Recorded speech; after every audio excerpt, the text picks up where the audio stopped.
E para aprofundar o entendimento sobre o acordo do Mercosul-União Europeia, eu converso agora com o presidente do Conselho Europeu, Antônio Costa, que está no Rio de Janeiro. Boa noite, presidente. Seja muito bem-vindo ao Jornal da Globo. O senhor participa neste sábado da assinatura desse acordo, que é o capítulo final de um trabalho de quase 3 décadas de muita gente.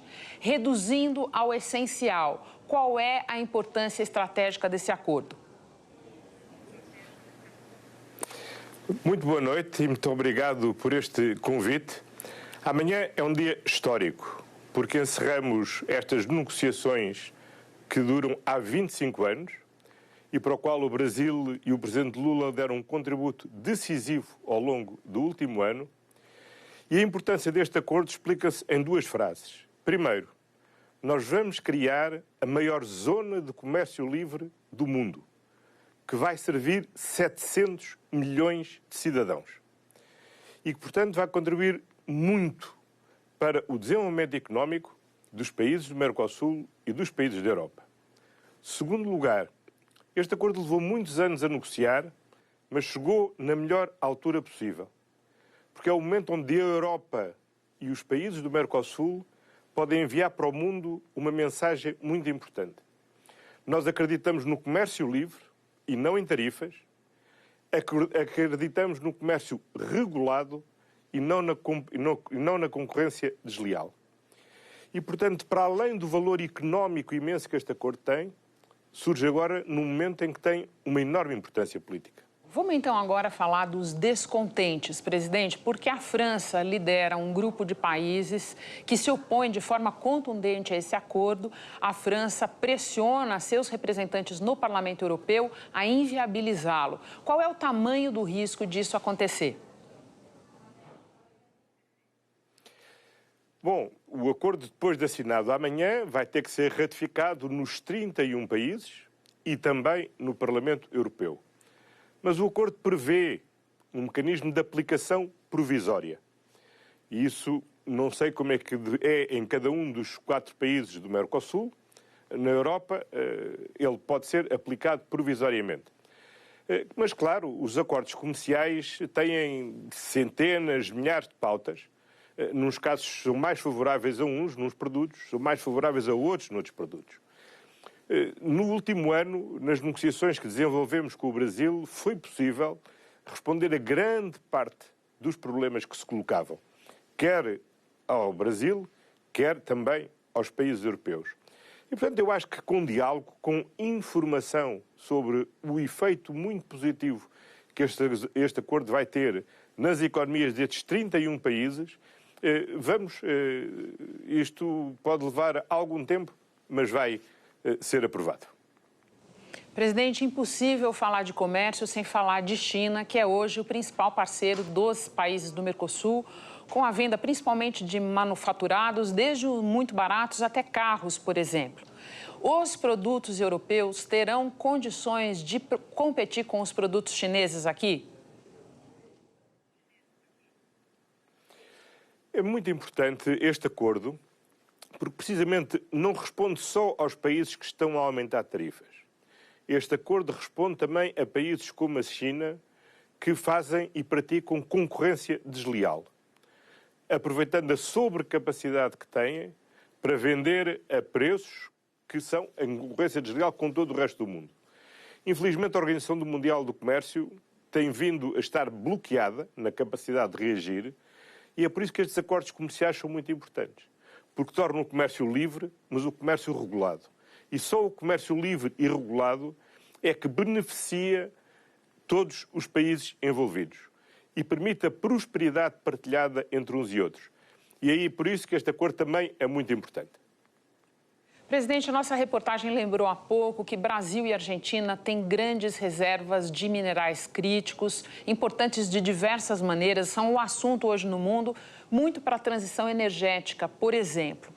E eu quero saber, no seu entender, qual é o papel do acordo nesse capítulo, que é objeto de disputa ferrenha entre Estados Unidos e China. Como a Presidente von der Leyen anunciou hoje, a União Europeia está a negociar também com o Brasil um acordo sobre materiais críticos. e é numa parceria de mútuo interesse.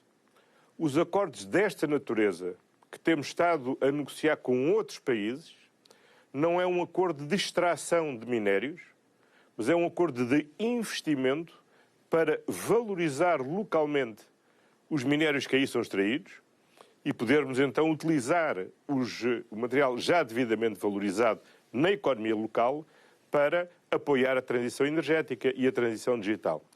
É uma lógica muito diferente daquela que a China tem vindo a desenvolver, que basicamente é uma lógica extrativista, como era a antiga prática colonial, colocando toda a mais-valia do lado da China.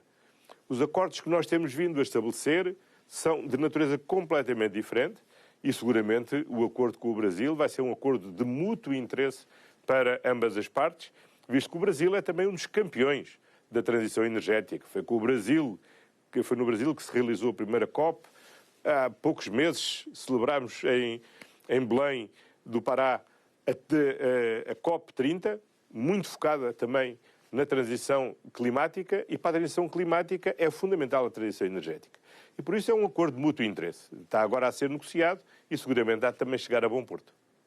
E para terminar, eu tenho uma pergunta de geopolítica para o senhor. Esse acordo vem ao mundo num momento de multilateralismo em baixa, lei do mais forte em alta e seguidos exemplos de abandono dos aliados europeus pelos Estados Unidos. À luz de todos esses fatores, qual é a importância política desse acordo? Renata, é mesmo isso. É que este acordo, para além da importância económica que tem, de criar a maior zona de comércio livre do mundo, tem uma enorme importância política, porque significa precisamente reafirmar o nosso compromisso com o multilateralismo, com o respeito pelo direito internacional, não só no comércio, mas em geral. E aí é preciso ser muito claro. Nós não podemos ter dois pesos e duas medidas. O direito internacional é importante em todo o sítio. É importante quando a Rússia invade a Ucrânia, é importante quando é ameaçada a integridade territorial de Dinamarca, é importante quando não é respeitada a soberania da Venezuela, é importante quando é violado o direito humanitário em Gaza. O direito internacional é sempre importante. E nunca podemos baixar a guarda na defesa do direito internacional.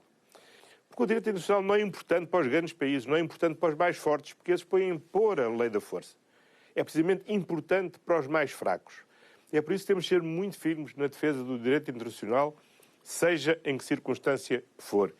E é com muita satisfação que vejo muitos amigos na América Latina que levaram algum tempo a perceber a firmeza com que a Europa defendia a Ucrânia, precisamente em nome da defesa da soberania, da integridade territorial, da estabilidade das fronteiras, que agora nos últimos tempos têm percebido melhor como é importante defender o direito internacional sempre.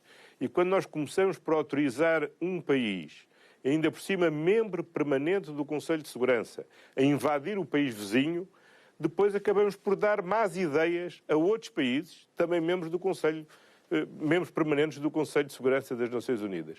Por isso, para não dar mais ideias a ninguém, sejamos muito firmes nos princípios básicos, seja onde for. Presidente, muito obrigada pelas boas ideias que o senhor deu aqui. Bom trabalho para o senhor neste sábado em Assunção.